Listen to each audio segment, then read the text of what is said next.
Hello, teacher. I am Natasha Delgado and I am going to talk about Fenris the Wolf. Loki looked like a good. He had the gifts of a good and the mind of a good. But his heart was elsewhere. It was with the genes, for was he not a gene at last imprinted by blood?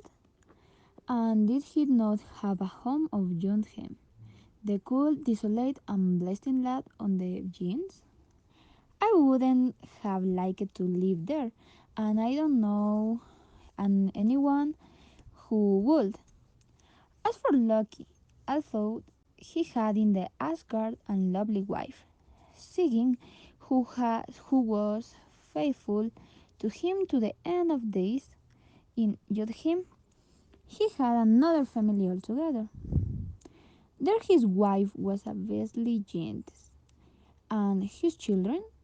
Oh, it is better not to think about them. But if you must, there was hell, who turned people to stone. Only the goods were safe for her. The meat serpent, who was a horrible reptile worse even than Fenrir the dragon, and who doubled in size every single day. And last but not least, the cruel wolf, Fenris, who was always hungry and whose was were immense and whose point teeth were as sharp as Oswald. Imagine keep to that loading order at dinner, and the children of Loki's just keep on growing. One day, Odin was looking around the world with his eye. There was a lot to see, and although Odin was very wise, that was only after he had looked. As I said, Odin was looking around the world, and his eye fell upon Loki's home in Jotunheim. And he saw Loki's terrible children. He saw how strong and powerful they were getting and what they fruit trouble they will eventually cause, and he sent Thor and Tyr and some of the other goods to fetch them to Asgard. I would never have brought them to my home, but perhaps Odin wanted to keep his eye on them. However, this was not reason, for Odin cast Hel down into the underworld. As the people there were did anyway, he thought she could do anywhere harm. He flung the Migdar serpent into the seas where it stayed growing ever bigger. And it was only the wolf, Fenris, that he kept his Asgard. Because if the truth be known, he didn't dare take him on directly. Fenris was a strange and difficult pet. There is no doubt about that. He roamed freely about Asgard, frightening the goddess. He scared even Odin, from Odin knew that in the last battle it was his destiny to be destroyed by Fenris. One evening, some of the goods were to find it to come to the council chamber as it meant passing Fenris, who has snapped his house in the doorway. Odin decides it was time to act. He opened up another passage into the chamber. When the goods had all come in, he closed to the door. What a mistake we have made, he been not made. Defeat and paper this wolf, who is already our enemy, so he grows ever stronger. Now we must find a solution. We cannot kill him, for we can have no will share him. Chain him up. That's what I'd do, said Thor. Yes, but how? How will we find a chain strong enough to hold such a creature? Leave that to me, said Thor. Always a good of action. That night, Thor worked away with his great hammer, and the others goods helped him. In the morning, all admired the thick chain with its complex links that gleaming in the sunshine. Odin sprang out the chain and put some meat high up on the tree. The good called Fenris spread out the chain and asked him to show his wonderful strength by breaking it. Then you can ham the meat, they promised. Fenris looked at the chain and sniffed the meat. The wolf now knew how strong he was and that breaking the chain would not be a problem for him, so he agreed to be bound. And his feet were tied together so I looked and as if they were to stay like they always. But the goat smiled to some. The wolf flexed himself, snapped the vast change, and was free once more. Reluctantly, Odin nodded and tried gave Fenris the meat. The wolf sloughed off. He has grown terribly strong, said Odin, looking at the chain in pieces of the wood on the ground. You have to make a strong chain. Again, Thor stayed up all night, hammered away to make a new and stronger chain to bind the wolf. All the goods wished him good luck and prayed for him success. And in the morning, they did think that the chain he had made looked strong. But was it? Again, try color the wall over.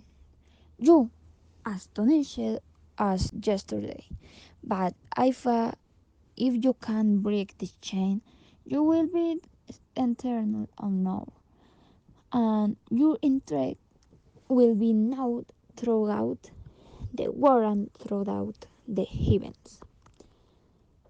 What is the meat? Said Fenris.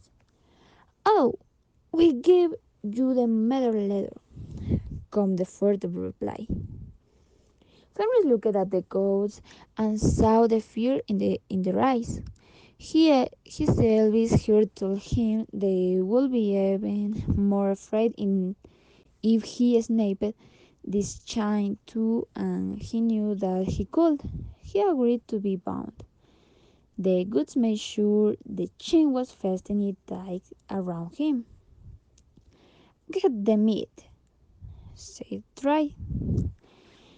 Fenris waited until the meat was near and they turned the chain. His struggle lasted longer this time, and for a while it seemed that the chain would hold but soon enough it two burst apart with a snap. The goods stared at them in silence, we, while Fenris blowed his meat and slinked away. The gods looked at Odin. Something else must be done to curb the monster among them. I will have to ask the wolves to help us, said Odin slowly, to make a chain so strong that Fenris might be unable to break it, and so light in appearance that he will agree to be bound by it. I will send a messenger to tell them of our desperate need.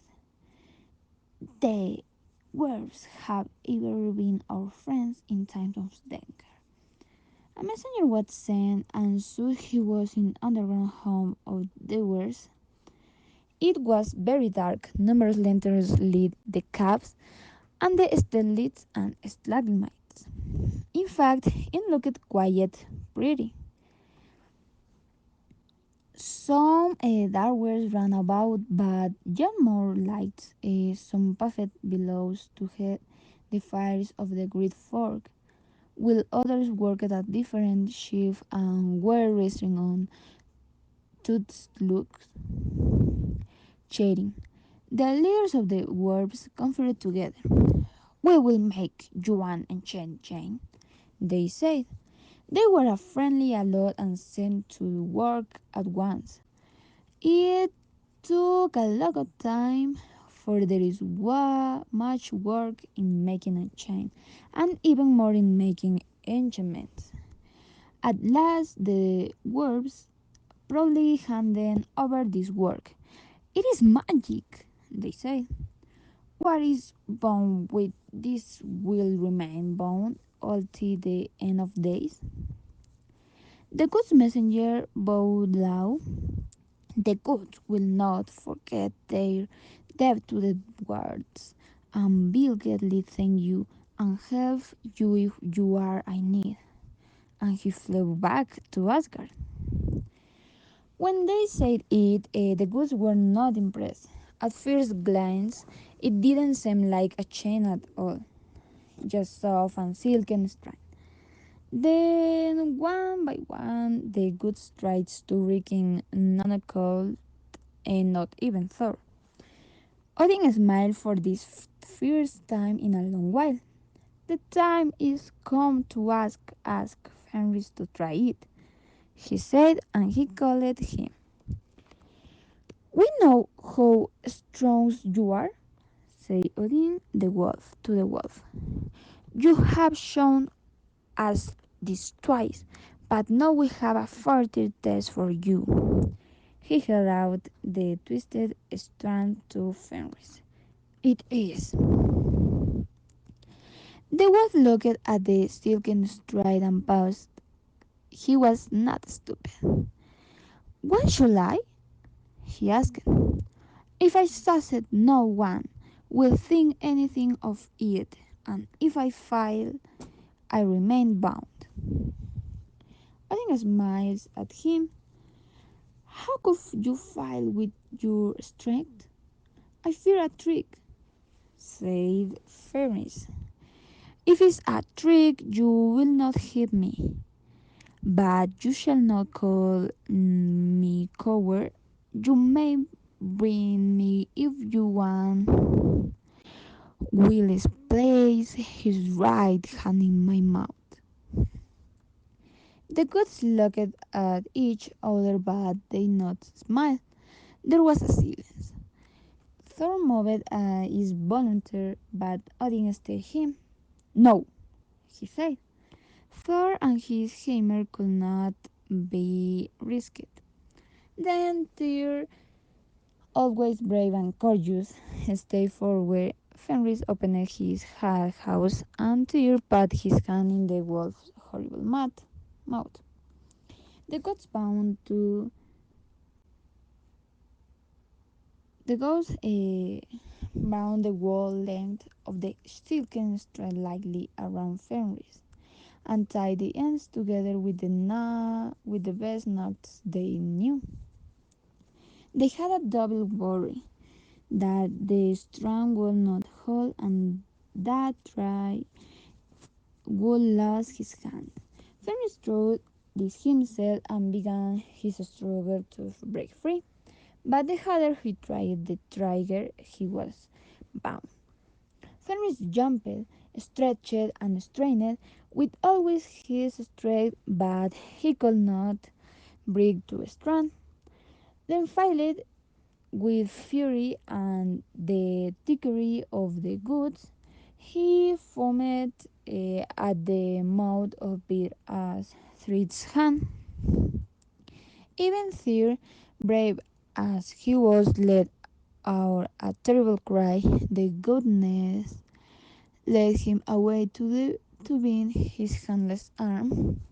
Prepare a rock, Thor, said Odin. Choose a rock deep rooted in the earth and on an island buried holding it. Take Fenris to the island, treat the strand through to the hole, and know it will. Our lives and the lives of men depend on it.